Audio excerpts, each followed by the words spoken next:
আসসালামু আলাইকুম ওয়া রাহমাতুল্লাহ। একটা প্রশ্ন দিয়ে শুরু করি। আপনি কি জানেন এমন একটা কাজ আছে যেটা অনেক মানুষ খুব ছোট মনে করে, কিন্তু কিয়ামতের দিন সেটাই তাকে বিপদের দিকে নিয়ে যেতে পারে?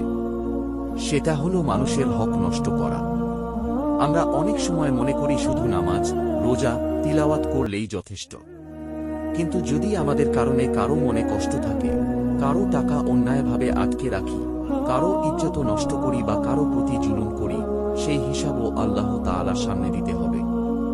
রাসূলুল্লাহ সাল্লাল্লাহু আলাইহি ওয়াসাল্লাম বলেছেন, প্রকৃত নিঃস্ব সেই যে কিয়ামতের দিন অনেক নামাজ, রোজা ও নেক আমল নিয়ে আসবে, কিন্তু সে দুনিয়াতে কারো গালি দিয়েছে, কারো সম্মান নষ্ট করেছে, কারো সম্পদ অন্যায়ভাবে খেয়েছে, আর তার নেক আমলগুলো তাদের দিয়ে দেওয়া হবে, আর তার নেকি শেষ হয়ে গেলে অন্যদের গুনাহ তার উপর চাপিয়ে দেওয়া হবে। সহিহ মুসলিম। একবার নিজের হৃদয়কে জিজ্ঞেস করুন, আপনার কারণে কি কোনো মানুষ কষ্ট পেয়েছে? কারো টাকা কি এখনো আপনার কাছে বাকি আছে? কারো কাছে কি ক্ষমা চাওয়া উচিত অথচ এখনো চাননি? যদি এমন কিছু থেকে থাকে, আজই চেষ্টা করুন তা ঠিক করার। কারণ মানুষ মাফ না করলে, শুধু তাওবা করলেই সব সময় সেই হক আদায় হয়ে যায় না।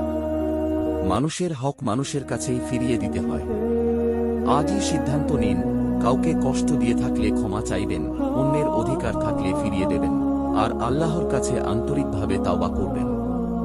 আল্লাহ তাআলা আমাদের সবাইকে মানুষের হক আদায় করার তৌফিক দান করুন এবং কিয়ামতের দিন সফলদের অন্তর্ভুক্ত করুন। আমিন।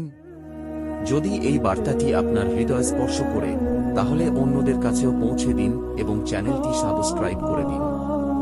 হয়তো আপনার মাধ্যমেই কেউ নিজের ভুল সংশোধন করার সুযোগ পাবে।